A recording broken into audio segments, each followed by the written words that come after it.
people like me.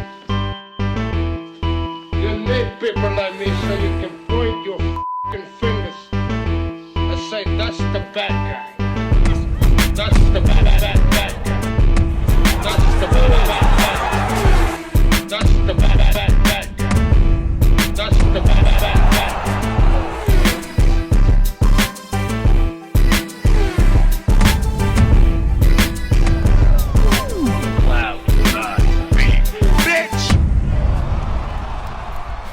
Welcome to the motherfucking relay. We're covering today's top boxing news. You know, everyone talks about size, speed, and whatever, but you know, she's got to come down to 154. She is fast. Is she faster than Katie? I don't believe so.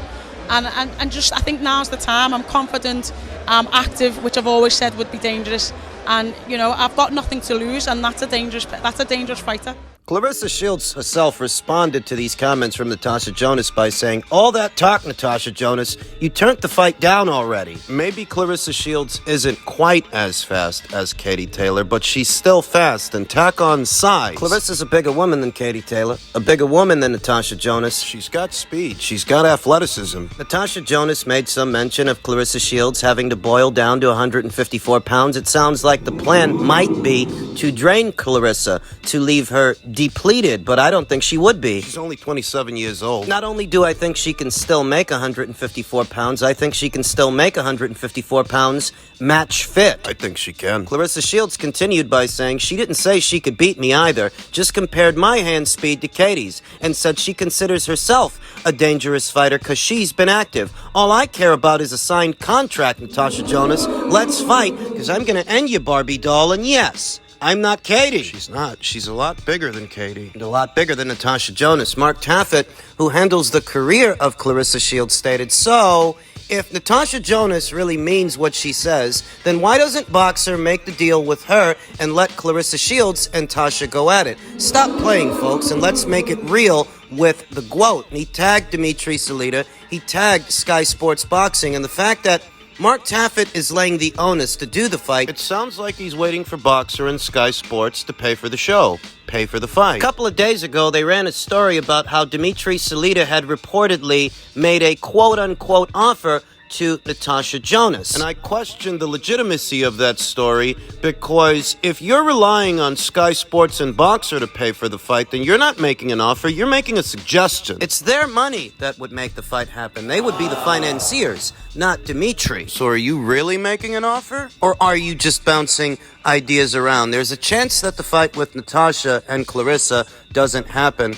And if it doesn't, I can think of at least one other fight with one other fighter that might happen. Henna Rankin. Former WBA junior middleweight champion Henna Rankin, who was in action this past weekend and got herself back in the winner's bracket opposite the ring, Logan Holler. Post-fight, Henna expressed an interest in doing a rematch with Terry Harper. Terry's not interested. In so many words, Terry Harper shut down that idea. Terry Harper, who's set to be facing former undisputed welterweight champion Cecilia Brækhus on the undercard of Taylor versus Cameron. Needless to say, Terry's not interested. She's not interested in running it back with Henna Rankin. She's not interested in fighting her. But perhaps Natasha Jonas might be. If things don't work out between Claressa and Natasha, you could always do a fight between Natasha and Henna Rankin. Voluntary title defense. Well into the month of March, and Natasha Jonas ain't got a fight date yet. She's got to get cooking. She's got to get moving. They've been going back and forth like this for weeks, but nothing has materialized as of yet. And me not really being a fan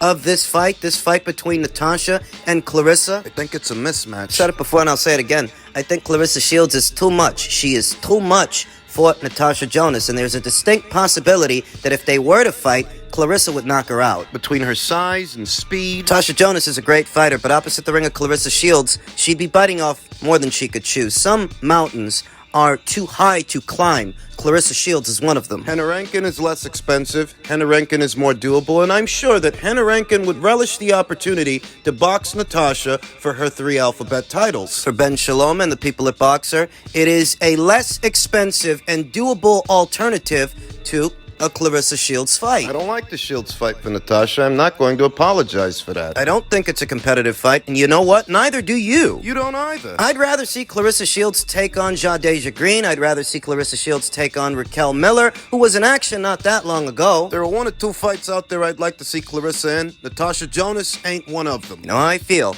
And I prefer to see Natasha Jonas take a voluntary title defense against a Hannah Rankin or some other junior middleweight, someone other than Clarissa Shields, because I don't think that would end well for Natasha.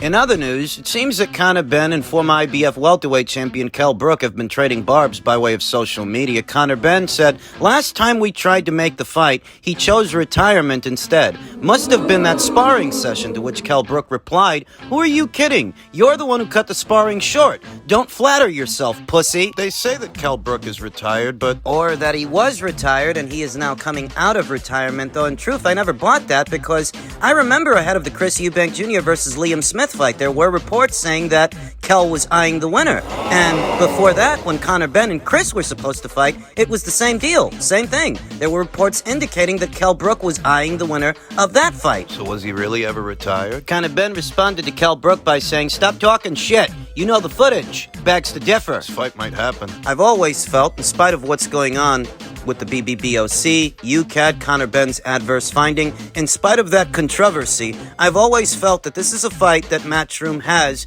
in their back pocket. I know that there have been a lot of talks about a Conor Benn versus Manny Pacquiao fight, but this fight seems more realistic to me. The Pacquiao people seem receptive to the Conor Benn fight. It's not that they aren't, but given what Manny Pacquiao might want for such a fight, the financial demands from Team Pacquiao, this is a cheaper alternative that still makes for a big fight or a decent-sized fight for Conor Benn. This one won't be as expensive to put together. It's more realistic. And don't pretend that you wouldn't watch this thing because of Conor Benn's adverse finding. Don't get on a high horse with me. All of these bleeding hearts in the sport of boxing pretending to care about Conor Benn's adverse finding. Lou DiBella among them. Ever since this whole fiasco kicked off, he's had no shortage of things to say about Conor Benn and all of that stuff. But isn't he the same guy who's promoting a Jean Pascal fight? Jean Pascal, who tested positive for 4 banned substances. Stop pretending to care, because you don't. Stop pretending to be outraged over Conor Benn's adverse finding and how he's handling things with the BBBoC and UCAD and all of that stuff.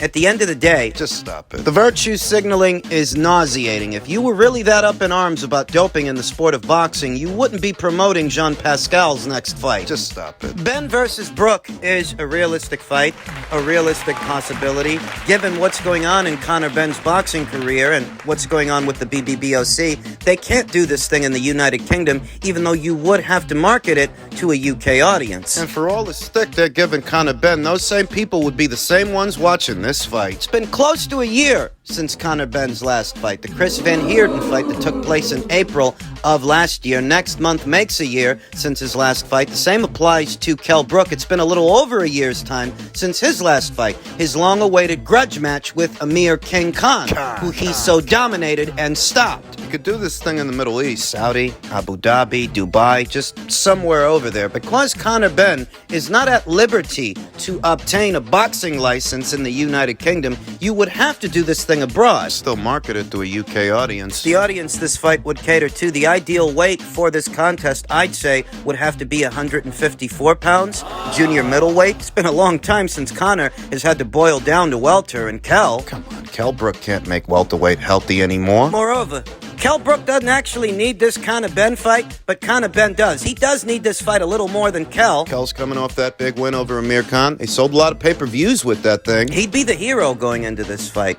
The idea that you could still market Conor Benn as this squeaky clean fighter. Yeah, that's not gonna fly. You're looking at fights with these fighters that are long in the tooth. Seasoned veterans and fan favorites like Manny Pacquiao or Kell Brook in this instance. You're the bad guy. The bad guy by proxy due to the controversy over the adverse finding. The bad guy who's targeting old men. You're the bad guy. That's going to get you blasted, lambasted. That's going to get you criticized. But that's also going to get you watched. Same people attacking Conor Benn are the same people that would tune into this fight. They'd be rooting against him. Same people attacking Conor Benn are the same people that would tune into this fight. So long as they tune into this fight, you can make money. It's an option. As far as Conor Benn, all that stuff with the BBBoC, Robert Smith said you can't ignore positive tests. Once this case is finished, then maybe we have to look at our regulations in regards to that. Yeah. When Billy Joe Saunders tested positive for a banned substance here in America, he suffered no penalty in the United Kingdom. After the bout was scrapped, that same year, Billy Joe Saunders returned to action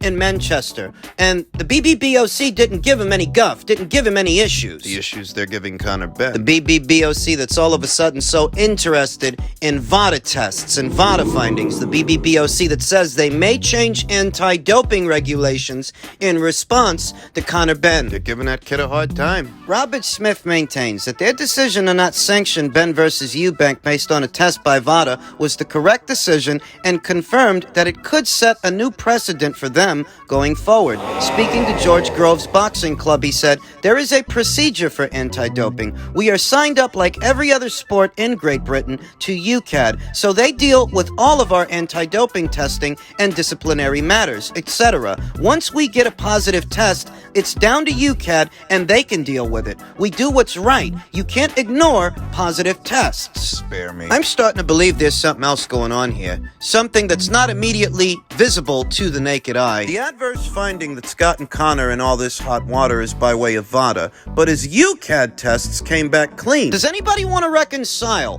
why VADA tests that took place before UCAD tests came back dirty, but the UCAD tests came back clean? I understand that Conor Benn very recently appeared on the Piers Morgan show, and he didn't do himself any favors, but there are still questions that need answers. Even if he himself failed to convince anyone of his innocence, some of the points that he raised some legitimate concerns, alarming ones. Even if the angry mob is ignoring them. Maybe we have to change. Once this case is finished, maybe we have to change our regulations with regard to that. I think our regulations currently cover it, but maybe they need to be tweaked. You can argue against any regulation you want to, but we are satisfied that we've done what is right. We'll see how satisfied you are if he actually follows through with that lawsuit. Conor Benn said he was going to sue these guys because they're using the adverse findings from an anti-doping organization that they don't work in tandem with and don't adhere to. It's a bit of a gray area if their current provisions actually cover that. Their regulations as they are here today, I mean, Robert Smith isn't talking about tweaking them for no reason. Why would you have to tweak them if it's covered? One main area of contention for Eddie Hearn, the promoter of the canceled fight, was that the board took too long to make their decision, which meant it was deep into fight week when the show was pulled completely. Smith said the argument that it took too long, I take that on the chin, but this is not an easy situation to be in. I've got no problem. I spoke to Eddie the other day, went to his show, shook his hand, asked him how he's getting on. I've got no issue with Eddie Hearn personally at all. He's got his job to do, I've got mine to do. Sometimes they clash. That doesn't address the issue. That you are quote-unquote taking it on the chin. You were aware of Conor Benn's adverse finding just as long as Matchroom was. And Matchroom's taken the heat for that, for trying to carry on with the show, but the only reason they were trying to was because you hadn't made a decision yet. What took you so long? The BBBoC had not yet adjudicated. What took you so long? If you're going to criticize Matchroom for sitting on that information and attempting to move forward with the show, you must also criticize the BBBoC because they sat on that information for just as long. It's almost like you only canceled the show in response to the story being leaked. It's almost like had that story not seen the light of day, you were going to let the contest go on. While you pat yourself on the back for doing the right thing. Is that what this is? If Conor Benn follows through with that lawsuit and he ramps up efforts to take the BBBoC to court, we'll see how satisfied they are with their decision and whether or not they really want to die on that hill. This could become very expensive. In men's 136-pound news, unbeaten up-and-comer in the super lightweight division, Richardson Hitchens said Ryan Garcia is not an elite fighter whatsoever, just talented with speed and power, and he's popular. That's all. Dude is going to get punished or going to bed April 22nd. I'm willing to bet whatever. Richardson Hitchens doesn't like Ryan Garcia's chances in this fight. Is he right when he says that Ryan Garcia is not an elite fighter? Well, listen, ask yourself a question. What has Ryan really done as a lightweight? What has he really done as a super lightweight? Even if you have a difference of opinion with Richardson Hitchens and you actually like Ryan's chances, based on what he's done so far, has he actually proven that he's an elite level fighter? Don't tell me what you think he's going to do, what you think he's going to be. Based on what he's done here and now, what he's done so far, has he actually proven he's an elite level guy? Knocking out Gervonta Davis would go a long way towards facilitating that argument, reinforcing it, but ahead of the fight, can you say that based on what Ryan's done, he's an established elite level guy at either 135 or 140 pounds? What I'm getting at is Richardson Hitchens may have a point. It's hard to say. It's not like Ryan Garcia was down there at 135 pounds knocking out the Richard Comeys and Vasyl Lomachenkos of the world, the established names at that weight. He wasn't. He wasn't fighting guys like that. The best guy he beat was Luke Campbell, and that was years ago. So maybe Richardson's got a point. He thinks Gervonta Davis is going to knock Ryan out. Gervonta Davis himself admits that Ryan Garcia will be the most difficult opponent